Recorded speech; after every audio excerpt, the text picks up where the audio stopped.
Welcome to London's craziest gangster with me, Mr. Fish, keeper of the dead man's Bible, where all the rules of society are thrown, tossed and washed away.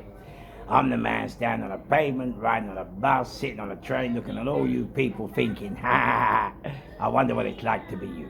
To wake, to work, to eat, to sleep, to drink, to die. Ha! I'm the man who had it all and not to post to piss it. My story's so hot, you're going to have to sit in a pool to read it. So today, I'd like to give a shout out to Zanuck, TJ, Jamie Wall, Jason, who I met on the train today. We're talking about racism. So today we're going to talk about the Queen, because I did one before and there was a lot of noise, and Bang Bang Ray Hill. Well, did you like me and Bang Bang Ray Hill? I had to laugh. Everybody was saying he couldn't get a word in edgeways. Well, I had to laugh. What did he have to say anyway? Right, so, the last show I did was on the Queen before Ray, and you couldn't really hear it, so I'm going to do it again. So, first of all, may I send my condolences to the royal family and everybody, the country as a whole. A lot of people say a great deal of many things about the Queen, but for me personally, my dad came here from another country, and he was a conservative, and he was religious, and he followed the Queen. So myself, I followed her up to a certain point. No matter what you say about her or think about her, she done a brilliant job. I mean, to be doing that job for 70 years, that job is a prison sentence. Yeah, everywhere you go, everything you say, everything you do is reported in the press. I mean, that has to be the most hardest thing ever, yeah? But for me, you hear a lot of black countries, colonized countries, moaning about what happened in the past, moaning about history, and genocides they committed, and slavery. Now, I know Britain was built on the backs of slavery. I know the Queen earned her wealth on the backs of slavery. But I don't have time to be bitter or to be hating or to be angry over what she done. For me, I took the Queen and the crown on. Yeah. So you have to remember, we took, I got beat up by the police, right? And the police are the crown at 18 for doing absolutely nothing except laugh. And what happened was my two mates, Patrick Williams and Robert Williams, were throwing fireworks under a subway. And I wouldn't do that because I was public school boy. And when the police turned up, they said to Patrick and Robert Williams, "Are you married? Are you brothers?" And they said, "No." So they said, "Are you married?" And they said, "No." And they laughed. So I thought, I better laugh because I don't want them to think that I have any hatred or bitterness towards the police. And with that, they beat me up.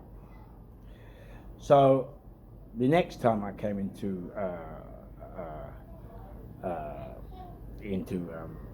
connection with the police, what happened, it was at the riots in Queensway, and one of my mates was in trouble, and we all had to go up there to fight the Edgware Road and Paddington boys. And when we got there, we smashed a jewellery shop window and took all the watches. And as we got round the corner up in Chepstow Road, which is in Westbourne Grove, there was about 300 police across the road, right, all with riot shields and that, blocking the road. So we had the standoff. And on that standoff, we waited and waited, looked at each other, and all of a sudden, one of the kids ran. As he ran, all the police ran to us, and this policewoman caught the kid. And I hit her over the head with two pool balls in her sock. Crash. I never knew she couldn't play snooker. And two other policemen went to grab me, and "How's your father?"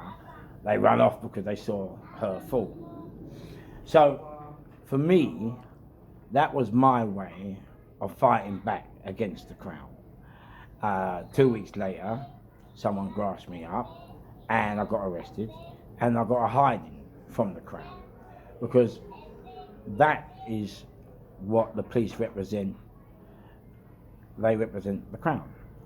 So when we went to prison, first time I've been away, juvenile prison, it was kind of scary because it was in the unknown, but for me it was quite exciting as well because I was escaping the harsh discipline that my father gave me. So when we got to Ashford, I met a guy called Paul Nichols, and Paul, he was like me, it was our first time we'd ever been in prison. And Paul was asked an officer if he could get his radio out of the cell, and the officer said yes. So as the officer opened the door and walked off, Paul went in and got his radio. But Crash, another officer, saw him coming out of the cell with his radio and said, "Here, Nichols, what are you doing getting your radio out of the cell?" And so Nichols said, "Oh, sorry, sir, but the other officer let me in to get my radio." He said, "Well, why didn't you ask the officer properly?" And Paul, because it was his first time, he kind of, got scared and shook up. So I intervened and said, "Look, mate, no disrespect to you, Gov, but if you didn't speak to the other officer properly, the other officer would have told him so and not opened the door. So just because you got the ump because he's got a good reason, you're angry, yeah?" So Crash, with that, the officer's gone to attack me. So I managed to block the officer and push him against the wall. And as I've done this, he blew the whistle. And when they blow the whistle, Crash, in it, all the other officers come flying along because they realise one of their officers are in danger. So Crash, they come and got me, and they're smashing me, beating me up. So as I went in, got to the block, the next morning I had to go in front of the governor, because it's like a courtroom, it's called an adjudication. So Crash, how's your father? I'm standing there, but in front of me are two prison officers, like, with slit hats. The chief behind the governor. And I'm laughing, and the reason I'm laughing is because these officers, I thought it was quite funny. So anyway, we had the adjudication, the governor found me guilty of attacking a prison officer, and he gave me 21 days down the block. So when I went to the block now, these officers, the block screws, they're different from the normal wing screws. They are the disciplinarians. They said to me, "Here, Sooty, what was you laughing at?" So, my first time I went, you Muppets. And what they'd done, they grabbed me, put me on the floor, and they smashed every single joint in my body, the wrist, the elbow, the shoulders, the knees, the ankles, with their wooden truncheons. And I screamed like an absolute baby. Mate, I was in bits, Crash, in absolute bits, But, for me, that was taking on the crown again, representative of the crown, okay? So, when I hear people moaning about what the Queen did to African countries and colonisation and Asian countries, and talking about the genocide they committed and the apology that we want, I'm always like, well, don't talk about it, do something about it. For me, I was always taking on the crown. I remember I was in Wandsworth, and we was all on association, which means you get time out to play and mingle with other inmates for an hour, and shower and all the rest of it. And while we was on association, Crash How's Your Father, what happened was, this block screw, who's not normally on the wing, he came over and he stood on this black guy's foot.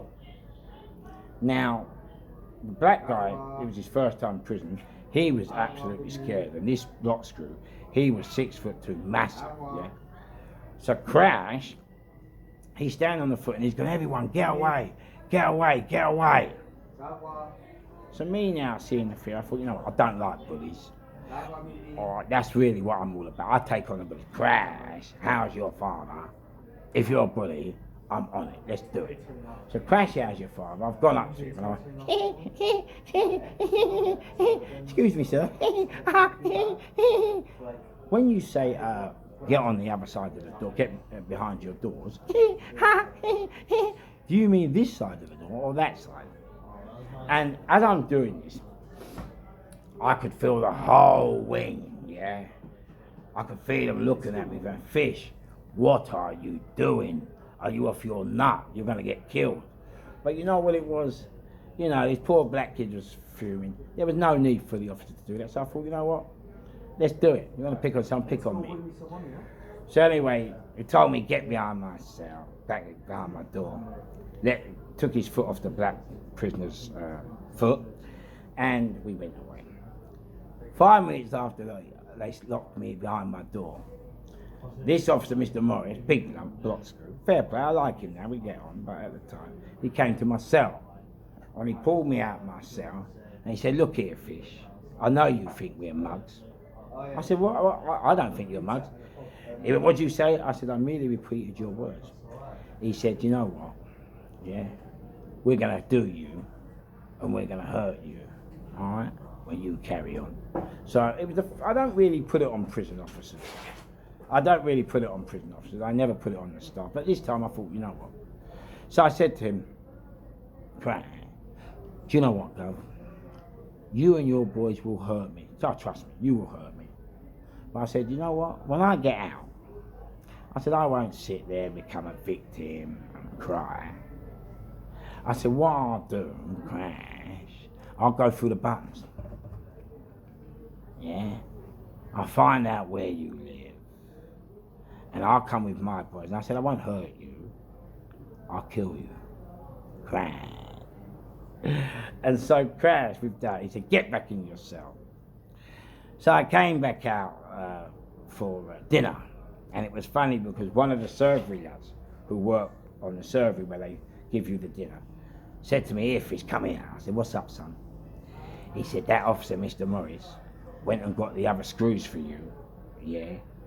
But they said, no, we're not coming because he only lives across the road. So it just shows you, if you live across the road, they wouldn't come.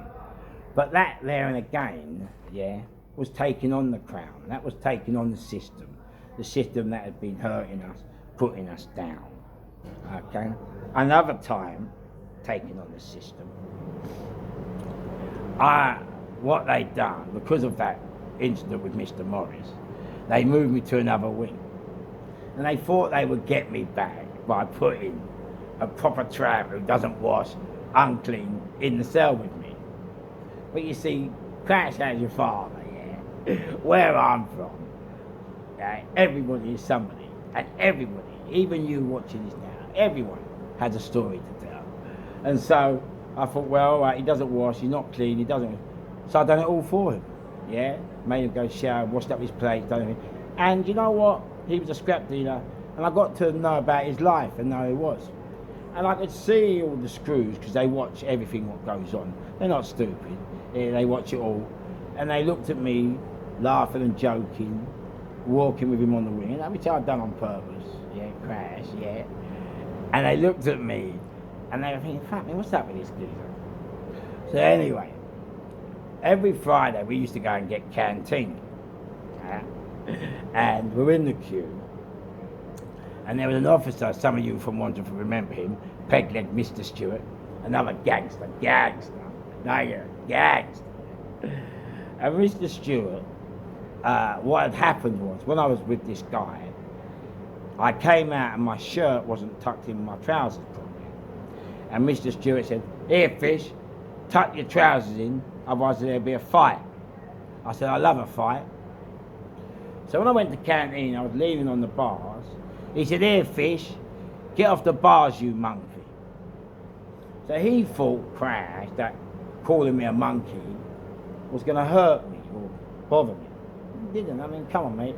We're in the game. We've had fights, tear up, stabbed, shot at. We really worry about words. As a Crash, how's your father? After we got canteen, once they unlocked us for association.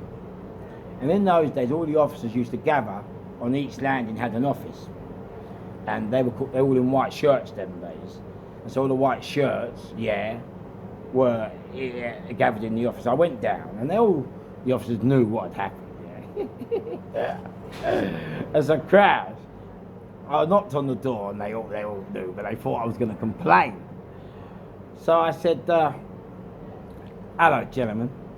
I said, today, gentlemen, one of the white shirt administration today said, I look and stink like a monkey.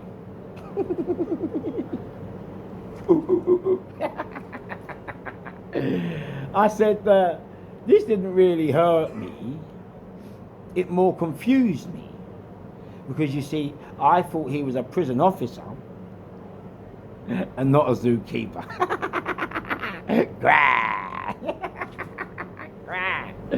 So with that, yeah, listen, I had to laugh. Even the prison officers had to turn around and shook my hand. And they suddenly realised, you know what, there's more to me than meets the eye. And the officer, Mr. Stewart, come and shook my hand. He said, well done, sir. And we got on brilliantly. We got on absolutely brilliant from that. But that again, that whole incident again was the Crown. The Crown was beating me up on behalf of the Queen. It didn't bother me, you know. That was the game. We took them on, you know. There was another incident. I'm on Wandsworth. They banged me up with this kid. But while it was really cold, winter, and crash out your fire, there was no glass in the cell window, so it was freezing. So what I'd done, I'd got a load of newspaper and blocked up all the windows with the newspaper. So I'd try and, you know, insulate it, give it some form of insulation against the cold. Gone out on exercise and crash out your father. When I've come back, crash. All the newspaper has been taken out the window and thrown on the floor. So I rang the bell, which really, in those days, when you ring the bell, it's unheard of. You better have a good reason, like you're about to die, or you're going to be in trouble. So I rang the bell, and this black officer came, and his big lump, and he didn't really know me, but other screws knew what I was about because I had prison officer on my security. So I just come back. I don't know if it's 96 now. I think when I got nicked for the police gun. So this officer didn't know me, and I didn't know him. And he said, "What are you ringing the bell for?" I said, "Sir, no disrespect. Why have they took the newspaper out of the window? Why have they done that?" He went, "It don't matter why they done it. It's not supposed to be in the window." Yeah? And he goes, "You ring that bell again, I'll take you down the block." I said, "Sir," "you will take me down the block." Yeah, you definitely take me. But I said, "You know what, sir? I'm telling you, it will be a war." Crash. Anyway, 2 days later, something's happened with him and my cellmate. He's only young. And it's on the Fours landing. So I've seen it happening, so I've run up to tell the kid, because the kid's new to the prison game. I run up to say, kid, calm down. And the black was like, "Fuck off, Brown, piss off." So the screws have now come, and when they come, they tell everyone to get away. And they locked us in the shower room. Now the shower room had wired mesh glass. And I'm in there and I'm hearing him scream. So I thought, you know what, fuck this. So you know where I train on the walls in bare hand, I've gone smashed to the window and my hand's gone straight through the glass and cut. So one of the officers who heard the glass come up and see me with a cut hand. And they're walking me down to healthcare. So crash out your father, as I've got down to the ones, I've seen them bending him up and taking him, holding his head down, holding his arm, taking him to the block. So I thought, you know what? Fuck it. I said, "Oh, what? You want to bully the kids?" I said, "I'll tell you what. Come and fucking bully me." So crash now, yeah. I'm having it with him. Right, listen, we were on. And the principal officer, who was on the centre of one, and people who've been with no one, he came and said, "Take him down." So listen, we're rolling now. I'm having it. Listen, I'm not having none of it. I'm rolling with these officers. They got me on the floor, but I've locked up. I've locked up on them, yeah? So I've got round their legs. I'm not letting go. They're whacking me now, beating me. I said, I don't give a fuck. So Mr. Morris, the one I told you about earlier, who stepped on the black guy's foot, he came to me, yeah, and said, "Brownie, come on, mate. Get off the floor for me." So I go, "All right, Mr. Morris, sweet. I mean, you know, they were going to get me off the floor eventually." So anyway, I've gone down the block. But the screws are still going on like bad. So I got right, fuck this shit. So I stripped off naked. I said, right, you want a fucking war? Let's have a fucking war. So I said, come on in, come in. Let's do what we got to fucking do. So I'm in a cell, they got nothing in it, so I'm waiting for them to come and rush me. But they sent this, they sent this Asian doctor. Grab down your father, Neo. They sent this Asian doctor, yeah. And he said, Mr. Fish? I said, yeah. He said, are you okay? Are you okay? I said, yeah. He said, are you hearing voices? I said, yeah. He said, whose? I said, yours. Well, who else's fucking voice did he think I was fucking hearing? Oh, I was cracking up. So crash out your father with that. The officers are voting because they're on the floor now, isn't they? You know, they've got all the shields, but they're cracking up now. I mean, it's hilarious, isn't it? Are you hearing voices? Yeah, yours. And they said, come on, Brownie, out you come. Come on, kid, put your clothes on. So they put me back on the wing. So that black officer now, the one who I said, look, you will take me down. The block better be a war. He's obviously now spoken to the other officer and they said, yeah, listen, Fish is on him, mate. Don't be fucked with him. He'll have it. He'll go it. And he's got people behind him. So he comes to my cell and he said, oh, listen, Fish, listen, I apologise. Look, I didn't mean it. I'm so sorry. I said, Governor.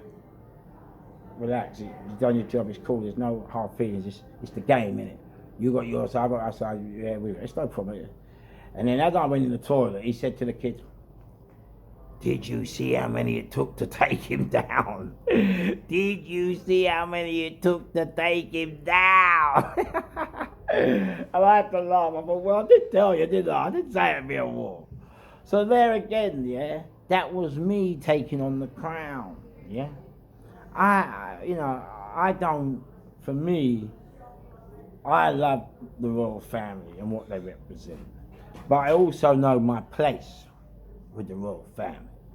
I know you never hurt the royal family. You never go up against the royal family. You have to know your place, know your subject. Yeah?